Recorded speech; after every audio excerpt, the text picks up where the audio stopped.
I think it's pretty safe to say we're all big fans of video games, and after what's been going on in the world recently and all that stay-at-home stuff, we've had more time than ever to sit around and play them. So I think it's pretty obvious that we all know what we like about video games. But like most things in which other people are responsible for their creations, things whittle their way in that aren't exactly that favourable for people like myself. So today we're going to be talking about, in my personal opinion, some things I dislike about video games. Whether it's a big game-breaking flaw or something that doesn't even affect the game in any way, these are just issues that I personally have. If you agree or disagree, that's fine. If you don't like what I have to say, make your own fucking list.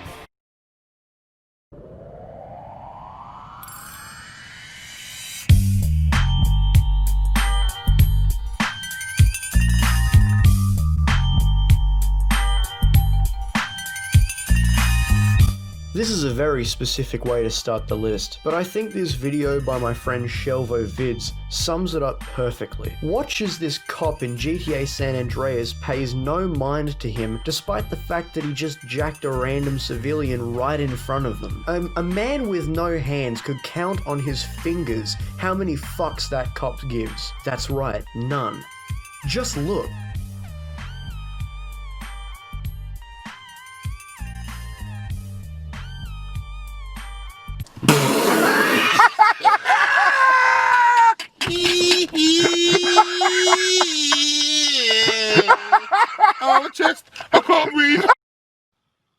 By the way, ShelvoVids' YouTube channel will be linked in the description. If you're looking for an entertaining guy in these trying times, he's the one to go to.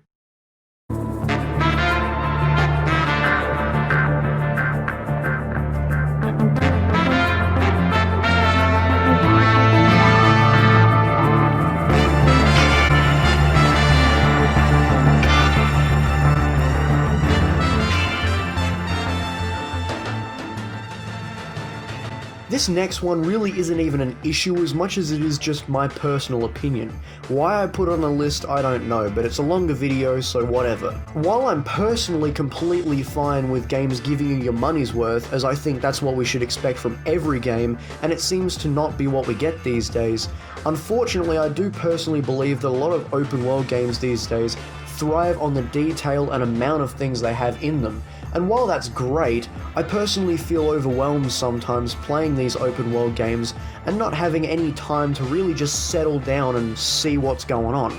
When you look at your minimap and every single thing on it is an icon telling you where to go or that there's something that needs to be done, along with all the Easter eggs, side missions, all of the sports minigames, customization elements, games like Just Cause, Far Cry, and especially Fallout New Vegas give sensory overload to the players.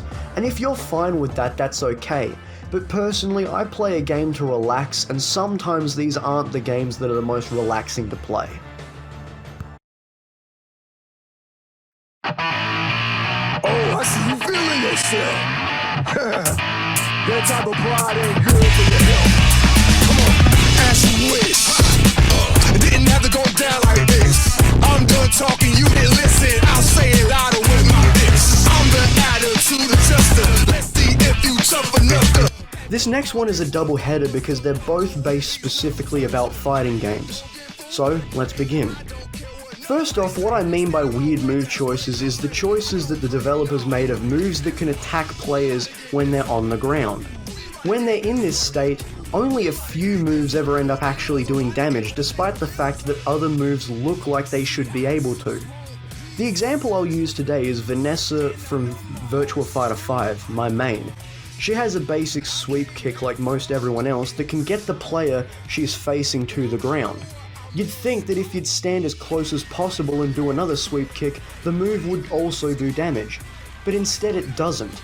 Most players in fighting games only have 2 or 3 moves at their disposal that can actually be used to punish the player while they're down, and they're moves that don't really make sense. For Vanessa, there's a spinning leg drop and there's dropping the knees, but for the most part, I'd rather a sweep kick any day over dropping the knees. Again, I understand why they do this. I don't need some armchair game developer to tell me, well actually the reason why it is like this is because of this. I know, right? It's common sense. But it's just some of the choices they make. Again, another example. Ling Xiaoyu in Tekken has a small ground kick that most people would think would be to kick players while they're on the ground, but again, it does no damage. Instead, it's just a normal low that kicks the legs out of the opponent. What's the point? Why not have it attack and do both? I mean, sure, I understand again why this is a thing, but it's just never really made much sense to me. And finally, number 2, which is way more annoying, is the auto-block enemies. They do exactly what they say they do. Automatically block every move you do and punish you for every mistake. These bosses borderline feel unfair and sometimes even feel unbeatable. And the reason I hate them so much is because they aren't even good. Characters that are programmed to fight good are one thing, but bosses that are programmed to block everything you do and use supers way too quickly are the ones that are the bane of any fighting game player's existence. Whether it's Street Fighter, Tekken, Virtua Fighter, Dead or Alive, Soul Calibur, all of these games have these auto-block bosses, and while some of them may be beatable after a couple of tries, a majority of them require that you play as cheesy as they do, and it makes you feel like a shitty human being. Sometimes being a champion requires you to throw away things that make you who you are. And for me, it's being an honorable player or some shit. I don't know what I was trying to say there. You get what I'm saying. Auto-block characters suck.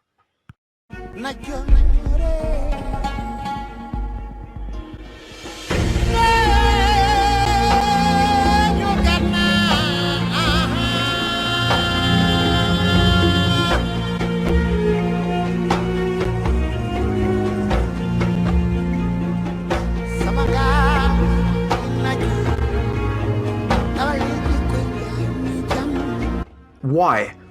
Why the fuck would a developer want to do this?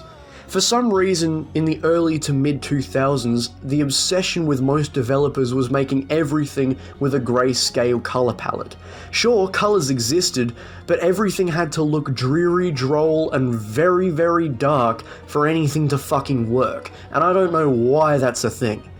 Grand Theft Auto 4, The Lost and the Damned, Left 4 Dead, Far Cry 2, Fallout New Vegas, all of the Call of Duty Modern Warfare games, and most other titles all have a weird color scheme that just is depressing and droll.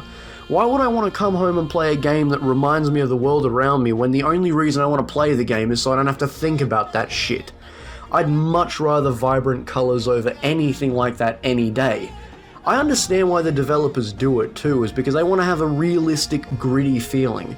But the developers do also need to figure out that you need to manufacture that. Putting a stupid filter over your own game isn't going to make anyone think that's more realistic or more gritty. It's just going to make people think, holy shit, who put shit-covered cellophane on my TV screen?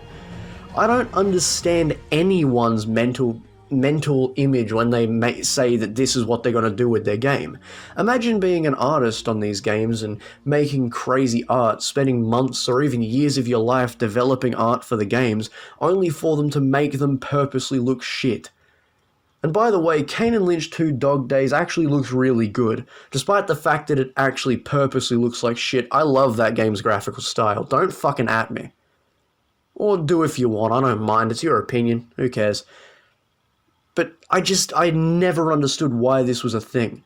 And even though it doesn't happen that much now, games still have a problem with being so dark it's almost impossible to see where you're going.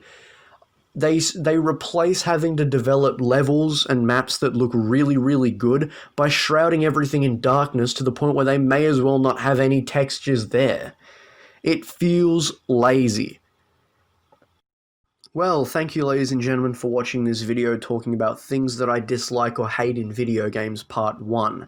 I am going to make another part to this video. I was going to do a honorable mentions bit at the end, but then I was like, nah, I've got enough of these to make a second part sometime down the line. So if this video performs alright and you like it, you should leave a comment saying whether you want me to do a part 2, and if any of these on the list you agreed with, and also tell me something that you dislike or hate from video games. It can be anything. I mean, that's the thing. Everyone has their own, little pet peeves. So just list them in the comments, and I might even feature them in the next video. Anyway, thank you guys for watching, and I'll catch you later.